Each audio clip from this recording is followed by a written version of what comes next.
আহা, ভাবো তো এরকম চোখের সামনে যদি লোভনীয় মোমো থাকে বাড়িতে তৈরি করা ফ্রেশ, তাহলে খেতে কেমন লাগবে? দারুণ লাগবে। তো তো চলো, আজকে বাড়িতে একদম খুব ফ্রেশ সুন্দর মোমো তৈরি করলো। না না, দাঁড়াও, আমি করিনি, কিন্তু করেছে আমার ননদের জামাই, ননদের হাজবেন্ড বর করেছে। মোমো খুব সুন্দর হয়েছিল খেতে, আর দারুণ টেস্টি হয়েছিল বাড়িতে। তো কেমন করে করলো, তো ভাবলাম সেই রেসিপিটা তোমাদের সঙ্গে সহজেই শেয়ার করে দিই। আমি কিন্তু এখনো বানাতে পারিনি, যেটা সত্যিটা স্বীকার করতে আমার কোনো অসুবিধা নেই। আমি শেখার চেষ্টা করছি, কিন্তু বিশ্বাস করো, ভাজ করতে যতবার গিয়েছি একবারও পাশ করতে পারিনি, একদম ডাহা ফেল হয়ে গিয়েছি। তো সবাইকে ওয়েলকাম রিম্পাই ফ্যামিলি ব্লগ চ্যানেলে। যারা ইউটিউবে আছো আর যারা আমাকে ফেসবুকে দেখো, সবাইকে ওয়েলকাম রইলো রিম্পাই ব্লগ চ্যানেলে। খুব আনন্দ সহকারে দিনটা উদযাপন হয়েছিল আমাদের, জানতামই না, একদম সারপ্রাইজের মতন বললো আমাকে ননদ ফোন করে যে আজকে মোমো বানাবে। তো আমাদের জামাইয়ের নাম হচ্ছে সুনীল। তো সুনীল মোমো বানাবে বলে তো বললো আজকে। তো মানে টাইমটা এমন হয়ে গিয়েছিল, আগে জানাইনি দেখে দুপুর টাইমে দেখি চিকেনটা পাইনি, নাহলে মানে ইচ্ছে ছিল চিকেন মোমো করে খাওয়াবে, ভেজ আর চিকেন দুটোই। তো যাই হোক, চিকেন বানতে বাজারে গিয়েছিলাম কিন্তু একদমই পাইনি। তো চলো, চিকেন পাইনি তো গিয়েছে, চিকেন ছাড়াও কিন্তু মোমো যে খেতে কতটা টেস্টি হয় সেটাই বানিয়ে দেখালো। তো সেটাই তোমাদের সাথে শেয়ার করবো। তো বাজার থেকে নিয়ে চলে এসেছিল, যেহেতু চিকেন পানে আমি বলছিলাম চিকেন যদি না পাও তাহলে দোকান প্রায় মোটামুটি বন্ধ হয়ে গিয়েছিল, তাই বাজার থেকে নিয়ে এসেছিল বাঁধাকপি, পেঁয়াজ আর হচ্ছে আদা, যা লাগে আর সব কিছু নিয়ে এসেছিল। তো মেন সাবজেক্ট মানে পুর যেটা মোমোর ভিতরে দিবে সেটা দিয়েছিল আদা, তারপরে হচ্ছে বাঁধাকপি, পেঁয়াজ আর হচ্ছে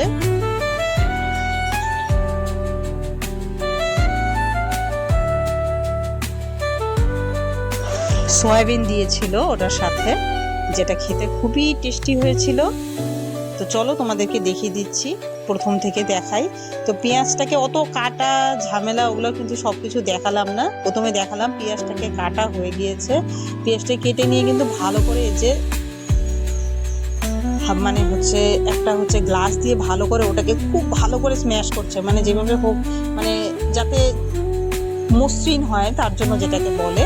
আর লবণ দিয়ে রেখেছিল, আমি খুব সংক্ষেপে দেখাচ্ছি সবাইকে। লবণ দিয়ে রেখেছিল হচ্ছে পেঁয়াজ আর হচ্ছে বাঁধাকপি ওগুলোতে, যাতে চিপে এক্সট্রা জল যেটা থাকে সেটা যাতে বেরিয়ে যায়। দেখো, সেই বাঁধাকপিতে যে লবণ দিয়ে রেখেছিল, বাঁধাকপির জলটাকে একদম খুব ভালো করে হাত দিয়ে চাপ দিয়ে নিয়ে, আদাটা তো দেখতেই পাচ্ছ এখনো ওখানে আছে, ওটাকে চিপে ভালো করে বের করে নিয়েছে। তো আদাটাকে কিন্তু একদম গার্নিশ করে দিতে পারো কিংবা বাটাও দিতে পারো। তো ও কিন্তু ওটাকে আদাটাকে একদম কুচু করে, একদম কুচু কুচু করে কেটে নিয়েছিল। তারপরে আবার ওটাকে আমি মানে হামানদিস্তায় একদম ভালো করে ওটাকে একদম ভেঙে দিয়েছে, একদম নরম করে দিয়েছে আদাটাকে। তো পেঁয়াজের সঙ্গে দেখো বাঁধাকপি দিয়েছে, পেঁয়াজ দিয়েছে, আদা দিবে, আর দিবে হচ্ছে আমাকে বললো সয়াবিনটা একটু ভিজিয়ে রাখতে, যেহেতু চিকেন পাওয়া যায়নি। তো সয়াবিনটাকে একটু উষ্ণ গরম জলে সয়াবিনটাকে ভিজিয়ে রেখেছিলাম। আবার সাইডে দেখো ময়দা মাখা হয়ে গিয়েছে, ময়দা মাখাটা হয়ে গেলে ময়দাটাকে একটু ভালো করে কিন্তু কাপড় দিয়ে ঢেকে রাখতে হবে মিনিমাম 10 থেকে 15 মিনিট, যদি টাইম কম থাকে। আমাদের যেমন খুব তাড়াতাড়ি বানানো হয়েছে, তাই 15 মিনিটের মতন ঢেকে রেখেছে। আর এদিকে দেখো সয়াবিনটাকে একটু গরম জলে ভিজিয়ে চাপ দিয়ে সয়াবিনটাকে একদম জলটা যাতে একদম চিপে বেরিয়ে যায় সেভাবে করে বের করে নিচ্ছি। আর ওই সয়াবিনটাকে ভালো করে মানে ছোট ছোট একদম টুকরো করে ওটাকে হচ্ছে ওই বাঁধাকপি, পেঁয়াজ, আদা এদের সঙ্গে ভালো করে মিশিয়ে নিচ্ছে। তো এটাকে আরো ছোট করবার জন্য কিছুটা কুচো করে নেওয়া হয়েছে সয়াবিন, সুনীল কুচো করে নিয়েছে সয়াবিনটাকে। তখন এটাকে সব থেকে বড় কথা, এটাকে ভালো করে মিশাতে হবে।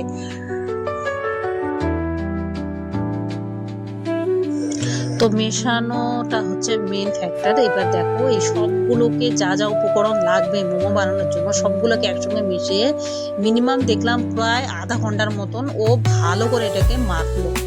মাখাটা এতটা সুন্দর হবে যাতে যখন মোমো আমরা সেদ্ধ করতে ভাপে দিব তখন যাতে খুব সুন্দর সেদ্ধ হয়ে যায়। তো এই যে দেখো এটার মধ্যে কিন্তু একটু তেল মিশিয়ে নিয়েছে, উষ্ণ গরম করে রেখেছিল আগে, সেই গরম করা তেলটা রিফাইন অয়েল ব্যবহার করা হয়েছে। এই তেলটাই কিন্তু ভালো করে ঠান্ডা করে নিয়ে ওটাকে কিন্তু এটার মধ্যে ভালো করে মেখে নিচ্ছে। লবণ পরিমাণ মতো আগেই দিয়ে নিয়েছে। এটাকে দেখো খুব ভালো করে এখন মেখে নিয়েছে। মাখাটা হচ্ছে আসল। আমরা তো দোকানে মোমো খেতে গেলে যাই, কিন্তু বুঝতে পারি না যে পরিশ্রম ঠিক কতটা লাগে। দেখো এখন আবার আরেকটু তেল মেখে নিচ্ছে। এটাকে খুব ভালোভাবে, আসলেই মোমো যে আমরা খেতে যাই, আমরা তো ভাবি যে হ্যাঁ আমাদের এই সাইডে 40 টাকায় মানে এরকম কোনো জায়গায় 8টা দেয়, কোনো জায়গায় আবার 10টা দেয়, তা আমরা ভাবি যে এতটা কম দেয় কেন। কিন্তু সেই দিন সত্যি বুঝতে পারলাম যে বানাতে ঠিক কতটা পরিশ্রম করতে হয়, তার জন্য ওরা এই চাষটা করে। সেটা না করলে কিন্তু সত্যি বুঝতে পারতাম না। আমি নিজেও জাস্ট মানে আমি বললাম যে তুমি যখন বানাচ্ছ তো আমি ভিডিওটা করে সবাইকে দেখাবো যে লবণ আগে একটু দিয়েছে, এখন পরিমাণ মতো লবণটাকে ভালো করে এটার সঙ্গে মিশিয়ে মেখে নিব। খেতে কিন্তু টাইম লাগে না, আবার সেদ্ধ করতে বসিয়ে দিলেও কিন্তু হয়ে যায় কিছুক্ষণের মধ্যে। কিন্তু রেডি করাটা যে কতটা কষ্টকর আর কতটা মানে ধৈর্য লাগে সেটাই দেখলাম। তো এটাকে দেখো খুব ভালো করে কিন্তু মেখে নিচ্ছে। এটাকে আরো মেখে নিয়ে রেখে দিবে। দেখো কতটা মাখাটা সুন্দর হয়েছে, একদম কিন্তু সব ভালো করে মিশে গেছে। পেঁয়াজ, তারপরে হচ্ছে আদা, বাঁধাকপি, এগুলোকে খুব ভালো করে মিশিয়ে নিয়ে এটাকে ঢেকে দিয়েছে। এখন যথারীতি কিন্তু ময়দাটাকে এখন ঢাকনা থেকে সরিয়ে নিয়ে এটাকে এখন লেচি কাটতে হবে।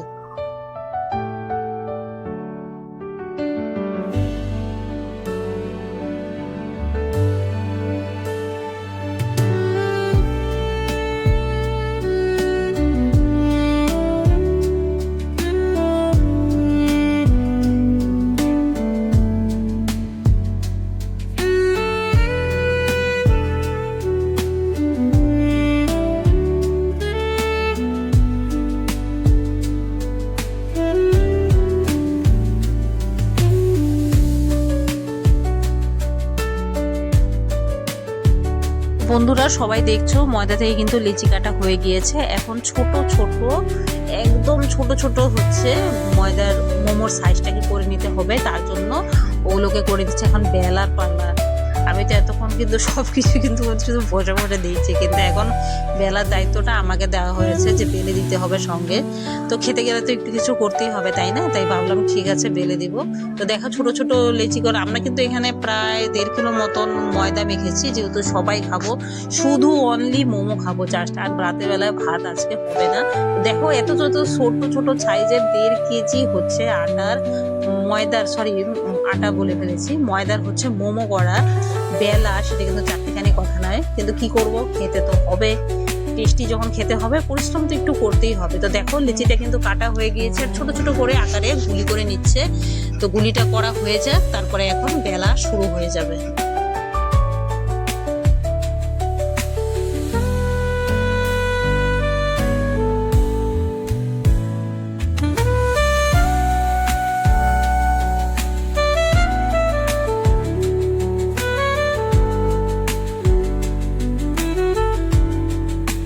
লেচি কাটা হয়ে গিয়েছে, এখন কিন্তু বেলা স্টার্ট। আমি ওকে বললাম আগে ফার্স্টে তুমি আমাকে একটু বেলার মানে সাইজটা দেখিয়ে দাও, তারপরে আমি বেলে দিচ্ছি। তো সুনীল যেটা বললো যে বেলতে গেলে হচ্ছে ওটাকে অতিরিক্ত বড় করা যাবে না আর পাতলা করা যাবে না, একদম ছোট রাখতে হবে, কিন্তু একটু মোটা রাখতে হবে, যাতে পুরোটা ভরার সময় যাতে সেটা ফেটে না যায় বা বেরিয়ে না যায়। তো আমি শুধু মানে পেরেছি শুধু এটাতেই পারছে। বেলাটা দেখো, আমি ওকে আবার দেখে নিচ্ছি, দেখো তোমরাও দেখে নাও কতটা ছোট সাইজের বেলতে হচ্ছে। ভাবতে পারছো কতটা টাইম লাগবে। তো আমি কিন্তু ওইভাবে কিন্তু বেলে দিয়েছি, ওর সঙ্গে প্রায় টোটালটাই বেলে দিয়েছি সঙ্গে একসঙ্গে মিলে, দুজনে মিলে। তো এটাকে কিন্তু আমি দেখো পা ছড়িয়েই বসেছি, কারণ ওইভাবে বসে এতক্ষণ করে বেলা সম্ভব হয় না, পা ব্যথা করে লেগে যায়। তো আমি কিন্তু এরকম করে ছোট ছোট করে ওর সঙ্গে বেলে নিচ্ছি, যেটা মোটা না বা পাতলা হবে।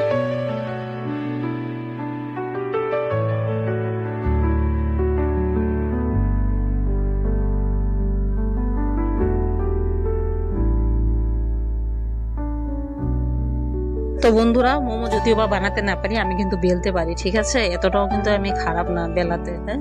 তো এই যে দেখো সুনীলও বেলছে মোমোগুলো, মোমোর যে মানে পুর ভরবে যে ময়দাটার সাইজটা ওটাকে করে নিচ্ছে। তো ওটাকে সব কিন্তু একসঙ্গে রেডি করে নিচ্ছে, রেডি করে নিয়ে ওখানেই ও রাখছে। ও কিন্তু এক্সপার্ট মোমো বানাতে, আর খেতে খুব সুন্দর টেস্টি হয়েছে, মানে বলার মতো না। সত্যি এত সুন্দর মোমো বানিয়েছিল, মানে জাস্ট কি বলবো, আমি কিন্তু অনেকগুলো খেয়েছিলাম। তো যাই হোক দেখো এখন কিন্তু ভালো করে হয়নি, তাই আগেই বলে ফেলছি যে মোমো খাবো। দেখে দেখে মনে পড়ে যাচ্ছে মোমোর কথাটা। ভিডিওটা কিন্তু একটু পরেই ছাড়ছি, এটা আগে করে রেখেছিলাম, জাস্ট আজকে রেডি করে তোমাদের সাথে আমি শেয়ার করছি। তো দেখো এটা কিন্তু আরো কিছুটা ও বেলে নিচ্ছে, এটাকে পুর ভরবে কেমন করে ভাঁজটা। আমি এত চেষ্টা করলাম কিন্তু তাও পারলাম না। তো এই দেখো এখন কিন্তু পুর ভরা স্টার্ট হবে।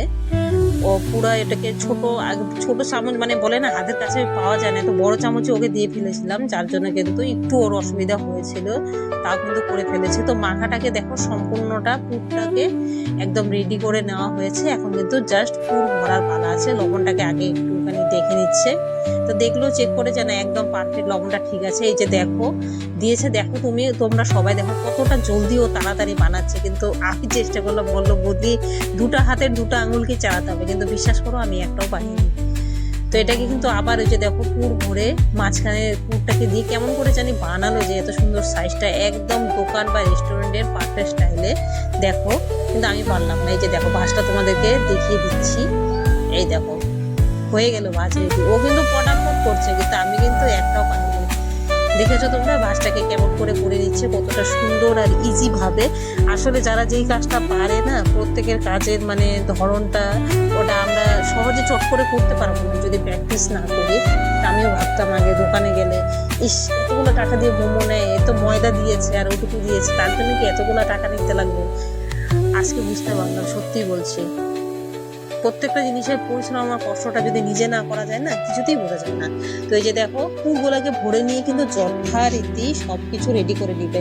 আর যেটা বললো এর পরে মানে এটাকে এদিকে তো রেডি করা আছে, আর পাশে কিন্তু মানে গ্যাসে কিন্তু এটাকে দেখো এখন ব্রাশ করে নেওয়া হয়েছে। ওটাকেও আমি দেখাইনি, তোমাদেরকে বলে দিচ্ছি, কারণ করতে করতে না অতটা ভিডিও আমি করতে পারিনি। তো এই যে দেখো যে মোমোর যে মানে বাক্সটা আছে সেটার মধ্যে কিন্তু একটু তেল দিয়ে মানে রিফাইন অয়েল দিয়ে এটাকে ব্রাশ করে নেওয়া হয়েছে।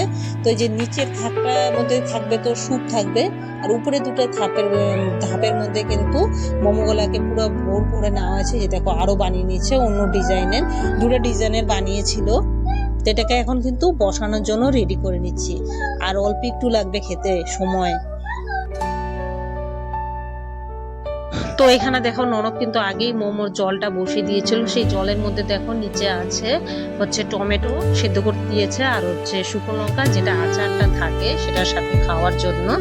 আর মোমোগুলোকে এখন এখানে দিয়ে দেওয়া হয়েছে, তেলটা ব্রাশ করে নেওয়া হয়েছে। কারণ আমি জিজ্ঞেস করলাম এটার মধ্যে তেল দিচ্ছ কেন, তো শুধু বললো যে তেল দিচ্ছি কারণ যখন ওটা ভাপে সিদ্ধ হবে, সিদ্ধ হয়ে যাওয়ার পরে যখন আমরা নামাবো তখন যাতে লেগে না যায়। তো টমেটো, শুকনো লঙ্কা আর বাদাম ভাজা গুঁড়ো দেখতেই পারলে, সেটার সাথে হবে চাটনি, আর এখানে হচ্ছে স্যুপ। তো বাজারে যে কোনো ভালো কোম্পানির একটু আজকে ও নিয়ে এসেছিল নর স্যুপ, তো সেটাকে দিয়ে নিয়েছে ওই জলের মধ্যে। আর সাথে দেখো চিকেন যেহেতু ছিল না, তা আমাকে বললো চিকেন নাই তো কি হয়েছে, এই একটা কিংবা দুটো ডিম ভেঙে ওই স্যুপটার মধ্যে দিয়ে দিলে দেখবে একদম চিকেন স্টাইলের মোমোর স্যুপ হয়ে যাবে। তো ও কিন্তু তাই করলো, ডিমটাকে ভালো করে ফেটিয়ে নিয়ে ওই স্যুপটার মধ্যে কিন্তু পরিমাণ মতো যা যা লাগে স্যুপে দেওয়ার সবকিছু দিয়ে ওই ডিম ভাঙা মানে ফেটানো ডিমটাকে কিন্তু দিয়ে নিল। ওটাকে এখন একটু ফুটিয়ে নিলেই কিন্তু স্যুপ একদম পারফেক্ট ভাবে রেডি হয়ে যাবে। আর সত্যি বলছি মানে সবাই মিলে করতে এতটা আনন্দ হয়েছিল আমাদের যে বলে বোঝানো যাবে না। তো দেখো স্যুপটাই কিন্তু নেড়ে নেড়ে কিন্তু ওটাকে ভালো করে নাড়া দিয়ে নিচ্ছে, কারণ যাতে ডিমগুলো যাতে জমে না যায়। স্যুপ কিন্তু এখন আমি ভাবলাম কি কাঁচা গন্ধ থাকবে নাকি ডিমের, কিন্তু বিশ্বাস করো এক ফোঁটাও কাঁচা গন্ধ ছিল না স্যুপে। আর স্যুপটা খেতেও খুব সুন্দর টেস্টি হয়েছিল। মোমোর স্যুপ কিন্তু একদম পারফেক্ট ভাবে হয়ে গিয়েছে, আর খাওয়ার জন্য কিন্তু রেডি হয়ে গেছে। তো ফার্স্টেই মোমোটা দিয়ে দিলাম শাশুড়ি মাকে, তো খেয়ে নিল, বললো যে খুব সুন্দর আর টেস্টি হয়েছে মোমোটা। তো কি বন্ধুরা কেমন লাগছে আমার রিম্পাই ফ্যামিলির ব্লগ চ্যানেলের ভিডিওগুলো তোমাদের, তোমরা কিন্তু আমাকে অবশ্যই জানাবে, আর লাইক শেয়ার আর সাবস্ক্রাইব করতে কিন্তু ভুলবে না। তো দেখো আমার থালাটাও কিন্তু একদম পারফেক্টভাবে রেডি মোমো খাওয়ার জন্য, মানে জাস্ট আর অপেক্ষাই করতে পারছি না মোমোটা খাওয়ার জন্য। তো এই যে দেখো চাটনির মধ্যে কিন্তু মোমোটাকে আমি ভালো করে মিশিয়ে নিয়েছি, সব কিছু ফ্রেশ বাড়িতে তৈরি করা, মানে যা বলে বোঝানো যাবে না। খুব সুন্দর টেস্টি হয়েছিল। তো আমার ভিডিওগুলো তোমাদের কেমন লাগে তোমরা কিন্তু কমেন্ট করে অনেকেই জানাচ্ছে, আর আমার তাতে খুব ভালো লেগেছে যে আমার ভিডিওগুলো দেখছে, সবাই কমেন্ট করে বলছে যে দিদিভাই সেদিন মাংস রান্নার রেসিপিটা ছেড়েছিলাম, বাটা মাংস, তো বলেছিল ভালো হয়েছে, খুব ভালো লেগেছিল। তো এইভাবে